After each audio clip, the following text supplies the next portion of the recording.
Jadi konsep belajar benar, pertama baca, tadi sudah baca, kedua apa?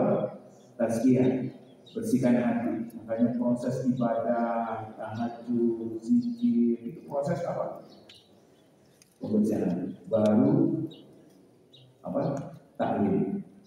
Nah, itulah makanya mohon maaf, proses belajar mayoritas di sistem kita itu kurang optimal hasilnya, Pak. Kenapa? Karena prosesnya ilmu langsung dicekokin teman di kepala. Makanya ilmunya masuk di kepala, dihafal, lalu dijawab ketika ada soal dia di ujian. Tapi dalam kehidupan nyata nggak ada. Kenapa? Karena ilmu jadi hafalan. Ilmu itu bukan hafalan, tapi ilmu itu makanan hati, tempatnya di hati. Nah, Bapak dan Ibu, kalau ilmu tempatnya hati, maka itu yang menjadi hidayah. Lalu Allah katakan baru bisa diajarkan apa yang disebut dengan kitab dan apa yang disebut dengan hikmah. Hikmah itu artinya adalah sunnah, atau hikmah itu artinya bijaksana. Makanya harusnya orang semakin ilmunya tinggi, dia sikapnya semakin apa? Bijaksana. Tapi yang terjadi apa Pak? Semakin ilmunya tinggi, semakin minteri. Nah, dan ini kata kuncinya. Wa in kan min qablu lafi dhalalin mubin. Siapapun sebelum itu, sebelum apa? Sebelum Allah kirim Rasulnya, sebelum Rasulnya membacakan ayat-ayatnya, sebelum Rasul membersihkan hati kita, dan sebelum ngajarin, semuanya dalam apa? Kesesatan. Artinya sumber kebenaran itu adalah Rasulullah SAW. Bisa pada Bapak itu betapa pentingnya apa? Rasulullah. Nah, itulah sebabnya Bapak dan Ibu yang dirahmati Allah, ketika Allah Subhanahu wa taala menyatakan di dalam ayat surat apa? Surat Al-Bayyinah ini, ya, bahwa semuanya nggak mungkin terpisah dengan kekufuran. Bahkan mau dipecah pun dia tetap saja tidak mau pecah dengan kekafiran kalau tidak mengikuti apa? Rasul dari Allah. Ya, alhamdulillah kita semua Bapak dan Ibu yang dirahmati Allah menjadikan Rasulullah teladan kita dan sumber belajar yang kita dari beliau Rasulullah. Makanya mohon maaf Bapak dan Ibu, agama ini sumbernya adalah wahyu. Wahyu itu disampaikan kepada apa? Rasul. Rasul menyampaikan kepada para sahabat dan sampai kepada kita. Jadi sumber agama kita apa? Wahyu. Wahyu itu ada dua, Al-Quran dan hadis Rasulullah SAW. Kalau mimpi sumbernya, mimpi. Ustaz, saya mimpi datang Rasulullah mengatakan sholat ini gimana? Syariat. Kalau ulama besar, syariat. Nah, kalau di dalam agama kelompok Syiah, Bapak dan Ibu, salah satu sumber syariat yang paling kuat itu apa? Imam. Maka apapun yang dikatakan oleh imam itu jadi syariat. Kata imam sholat 3 kali sholat, walaupun yang lain apa hadis Rasul mengatakan apa 5 kali. Tapi kita harus sunnah wal jamaah, sumber kita adalah Al-Quran yang disampaikan oleh Rasulullah dalam bentuk Qurannya dan hadisnya, lalu diajarkan kepada kita dan dipahami oleh ulama. Jadi pemahaman ulama itu penting, jangan juga ulamanya dibuang. Saya langsung mau kepada Al-Quran dan apa? Hadis, lalu ulamanya ya seperti Imam Syafi'i. Mana yang lebih pakar apa itu? Orang sekarang atau Imam Syafi'i? Mana yang lebih pintar? Itu jauh. nggak ada sumur. Jauh anak kita itu penguasa kita sedikit sekali. Imam dahulu, Imam Syafi'i, Imam Malik, Imam Abu Hanifah. Mereka itu berbeda pendapat karena pintarnya mereka. Dan pintarnya itu, saking pintarnya ada sisi-sisi yang tidak terlihat oleh yang lain. Tapi perbedaan itu tidak menyebabkan perpecahan. Saling imam yang jadi apa? Imam Syafi'i, silakan dulu. Kalau yang imamnya Imam Ahmad, apa? Ya begitu. Baik, kita lanjut. Jadi Allah Subhanahu Wa Taala memberikan nikmat kepada kita dengan mengutus seorang apa? Rasulun minallah. Karena sumbernya satu-satunya cuma Allah. Pembuktian kebenaran dan tidak benarnya satu agama standarnya adalah Allah. Ini baru zakir naik katanya. Banyak orang yang takut kalau zakir naik Allah datang. Karena memang Bapak dan Ibu Mama semakin dijelaskan, semakin nampak benarnya agama ini. Kenapa? Karena sumbernya satu. Sumbernya satu yaitu Allah. Yang menyampaikannya juga satu, yaitu Rasulullah SAW. Dia dulu, jadi Rasulullah itu apa artinya itu? Apa artinya itu? Membaca, apa artinya membaca?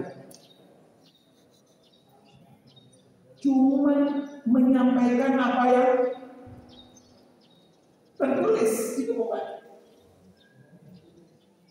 Ya dulu.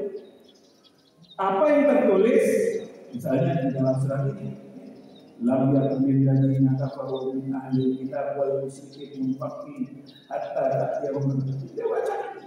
La yazid, tidak bertambah dan tidak beliau apa?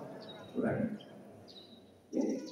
Kemudian yang kedua, beliau menjelaskan, makanya kehidupan Rasulullah itu jadi Rasulullah itu adalah Quran berjalan.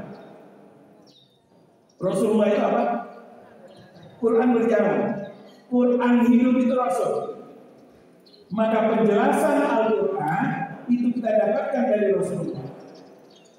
Ya. Lalu kita dapatkan dari para sahabat yang melihat Rasulullah, yang mendengar Rasulullah. Ini penting Bapak dan Ibu yang Allah. Makanya para sahabat itu harus diterima. Karena beliau yang paling, mereka yang paling dekat dengan Rasulullah. Kalau ada orang yang menyatakan semua sahabat kafir kecuali tinggal beberapa orang, itu bahaya. Artinya data rekaman tentang Rasulullah dari para sahabat semuanya tidak benar. Itu bahaya. Oleh sebab itu di dalam akidah kita harus sunnah wal jamaah tidak seperti orang Syiah yang mengatakan sahabat itu semuanya apa? Kafir, tinggal hanya beberapa orang yang membuat terutama sahabat-sahabat yang paling hebat, Abu Bakar, Umar, Utsman, kemudian Abu Hurairah, semuanya dikafirkan.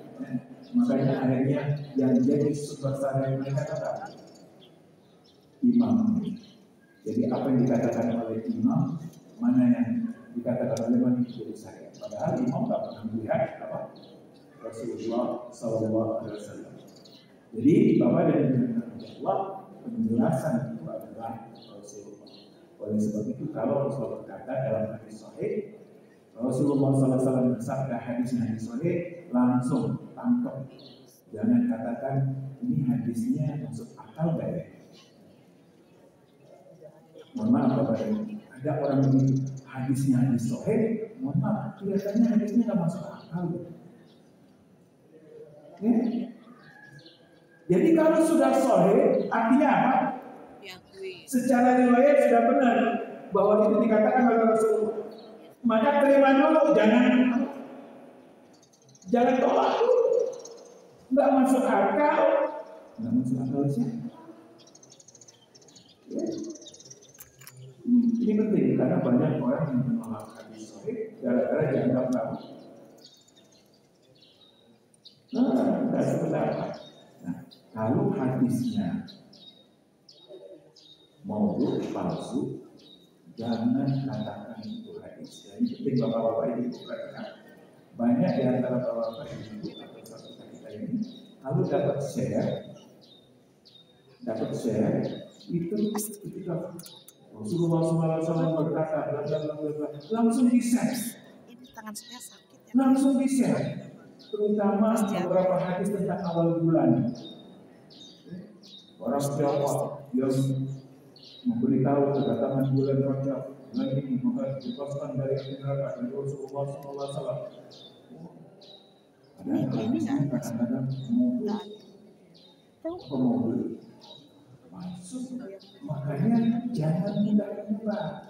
Kalau itu bukan dari Rasul. Jadi salah satu tugas kita kepada ibu ketika menyebar itu kasih tahu ini riwayat siapa. Kalau riwayat Bukhari dan Muslim itu pasti hadisnya apa? Sahih. Tapi kalau riwayatnya tidak jelas apalagi tidak ada, ya jangan disebar sampai kita yakin supaya kita nggak ketemu dengan atau nggak termasuk golongan ini. Rasulullah SAW bersabda, "Man kadzdzaba alayya muta'ammidan falyatabawwa maq'adahu minan nar." Barang siapa berdusta atas namaku dengan sengaja, maka hendaklah dia mengambil tempatnya di neraka. Jadi kita jangan sampai menyebarkan itu. Baik. Yatlu suhuf. Suhuf artinya apa? Lembaran-lembaran. Maksudnya kitab-kitab itu dulu hanya ditulis dalam bentuk apa? Lembaran-lembaran. Bapak dan Ibu, mushaf yang Bapak pakai ini itu baru ada itu di zamannya Utsman. Abu Bakar mengumpulkan cuma jadi satu buku, nggak ada kopinya. Utsman baru bikin apa? Kopi. Makanya para sahabat dulu itu medianya lembaran-lembaran, bukan apa? Makanya jabatan awal dan ibu. Kalau bapak ibu langsung dapat 30 apa? Mereka itu kadang-kadang cuma dapat 1 surat, 2 surat. Yang di antara yang hebat tentang Al-Quran yang paling menguasai yaitu namanya Ubay bin Ka'ab. Berkaitan dengan surat ini Bapak dan Ibu, Rasulullah SAW memanggil Ubay. Ini Ubay orang Ansor, orang ini. Ubay. Allah Subhanahu Wa Taala baru saja Jibril datang mengatakan Allah SWT memerintahkan kepada wahai Ubay untuk mengajarkan engkau surat ini. Surat apa? Al-Baqarah. Untuk membacakan kepada engkau surat Al-Baqarah. Lalu Ubay bertanya kepada Rasul, "Ya Rasulullah, al-samani ya Rasulullah." Apa kata Ubay? "Ya Rasulullah, Allah sebut nama saya ya Rasulullah." Kata Rasulullah, "Iya, Allah sebut." Langsung beringat supaya dapat disebut oleh Allah namanya untuk dapat. Karena memang Ubay salah satu penghafal Al-Quran dan pencatat Al-Quran yang dia bukan hanya otaknya yang buat menghafal, tapi juga pintar membaca dan tulis dan juga mencatat di antara. Makanya di antara Quran itu Bapak dan Ibu, jadi kalau ada lembaran Quran itu sudah dicatat lalu nanti di bawah ditulis kata bahwa Ubay. Ditulis dengan dikte dari apa? Rasulullah oleh Ubay. Jadi Rasulullah itu kalau datang satu wahyu, kalau datang wahyu Al-Quran, Al-Quran kan turunnya berapa Pak? Berangsur-angsur. Kalau datang wahyu, Rasulullah selalu memanggil sahabatnya. Beberapa sahabat yang tugasnya 2. Yang satu langsung hafal, Khalid bin Walid yang satu apa? mencatat. Nulis. Dan ketika nanti itu diajarkan kepada yang lain, itu begitu. Ada yang hafal, ada yang nulis. Dan kelemahan mereka yang menjadi kelebihan adalah yang kekuatan menghafalnya banyak itu adalah yang tak bisa nulis. Makanya ketika mendengar langsung dia apa? Dihafal. Makanya penghafal Quran itu Pak, tahu Bapak negara beritanya. Kalau di kita penghafal Quran itu luar biasa. Kalau di sana penghafal Quran itu biasa. Gara-garanya mereka tingkat buta hurufnya tinggi. Jadi Al-Quran itu diajarkan pakai apa? Dibacakan kita lagi, lalu dihafal. Tapi luar biasa kekuatan hafal. Suhu di lembaran-lembaran mutah. Apa artinya mutah? Suci. Apa itu suci? Dan dikatakan bahwa Al-Quran ini la yamassuhu illa mutahharun. Dia tidak tersentuh oleh yang kotor. Jadi Al-Quran Bapak dan Ibu, Rasulullah minallah yang menyampaikan Al-Quran ini dari Allah, dan Al-Qurannya suhunya itu adalah yang disucikan oleh Allah. Apa artinya? Artinya adalah kitab yang telah diturunkan sebelumnya, yang membuat mereka jadi apa? Jadi kafir adalah kitab yang sudah tidak suci. Makanya perlu beriman kepada Al-Quran. Kenapa? Karena dia kitab yang disucikan. Disucikan dari tiga. Disucikan dari penambahan dan pengurangan. Disucikan dari penambahan dan pengurangan. Maka mohon maaf Bapak pernah lihat kodon di YouTube ya? Sering diskusinya ini bagian dari apa?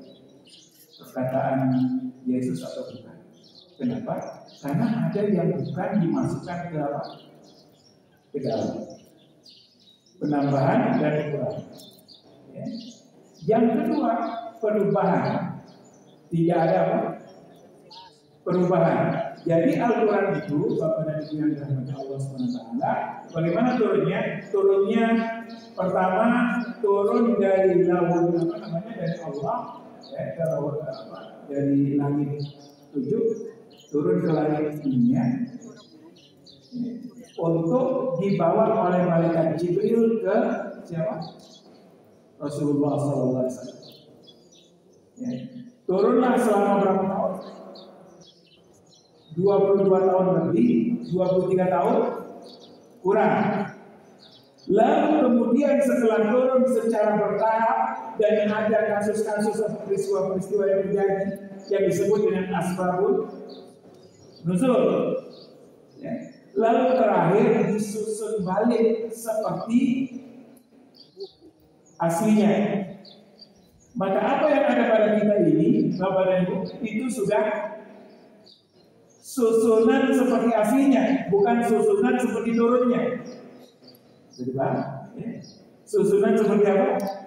Aslinya, bukan susunan seperti turunnya. Turunnya pecah-pecah, maksudnya tidak sekaligus, tetapi kemudian disusun. Ini diletakkan di surat Al-Baqarah, diletakkan di surat ini dan seterusnya, dan urutan surat juga demikian, tidak seperti urutan turun. Nah, Bapak dan Ibu yang dirahmati Allah, jadi pertama bersih dari apa? Penambahan dan pengurangan, lalu bersih dari perubahan dan bersih dari pemahaman yang salah karena dijelaskan oleh Rasulullah. Makanya mohon maaf Bapak dan Ibu, memahami Al-Quran jangan pakai kepala kita. Ada 4 level memahami Al-Quran. Yang pertama, pahami Al-Quran pakai Al-Quran. Ini yang paling kuat. Makanya Al-Quran itu Bapak dan Ibu, Al-Fatihah itu adalah apa? Intinya.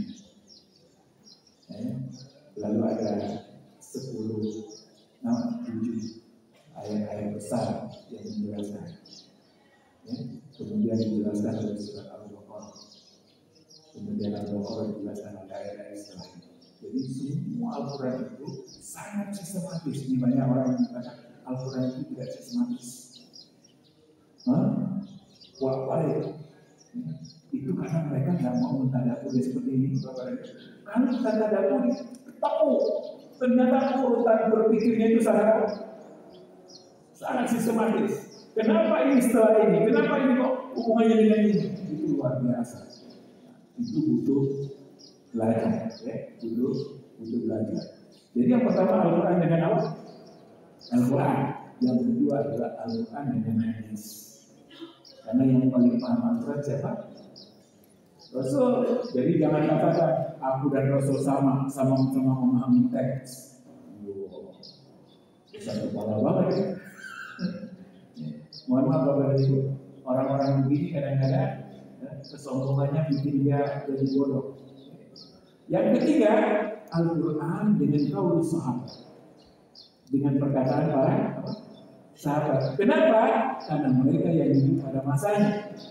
Dan yang terakhir, baru kita memahami Al-Quran dengan perkataan ulama yang lain yang punya ilmu pada bidangnya masing-masing. Yang terakhir sekali, dari pemahaman yang empat itu barulah boleh kita punya pendapat. Jadi jangan sampai kalau kita sudah letakkan di level pertama, akhirnya ngomongnya aneh-aneh. Ya. Misalnya mengatakan tidak ada perintah sholat di Al-Quran. Siapa? Adi Arman dulu. Ya, baca Quran enggak kok langsung bikin pernyataan. Baik, ini jadi Bapak dan Ibu yang kasih Allah dan tidak bisa dirubah walaupun sekecil apapun, walaupun harapan.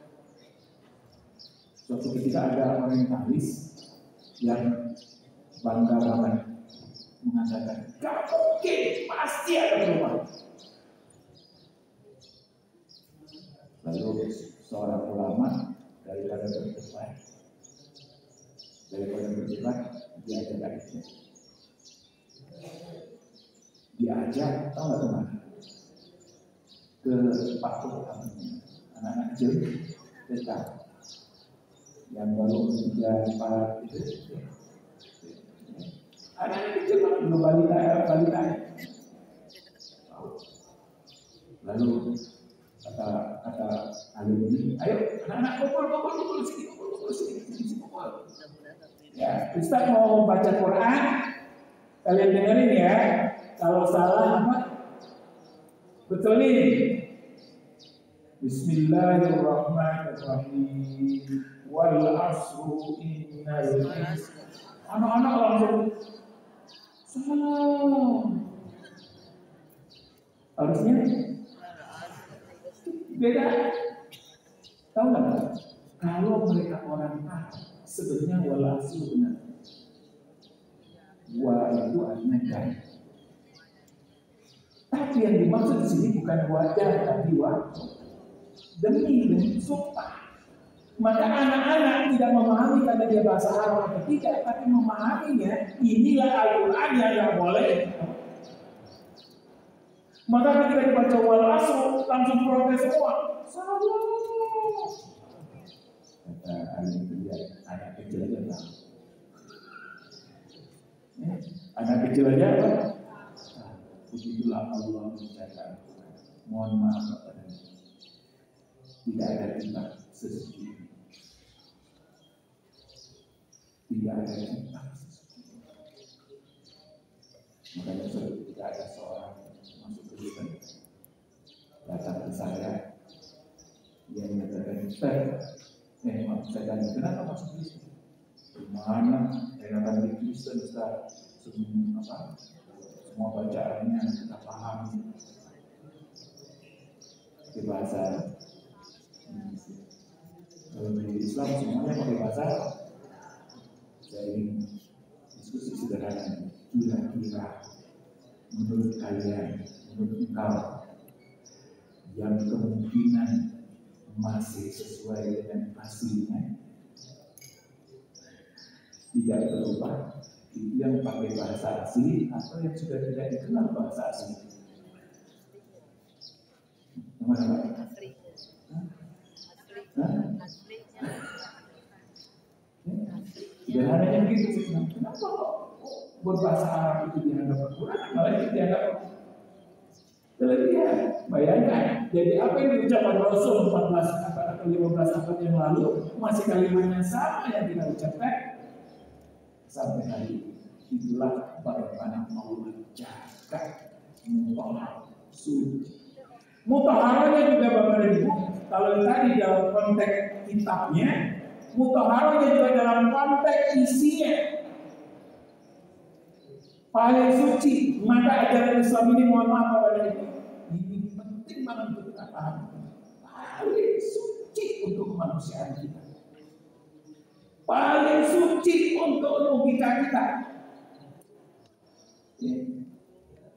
Makanya hubungan antara laki-laki perempuan paling suci, hubungan hak milik paling suci, logika.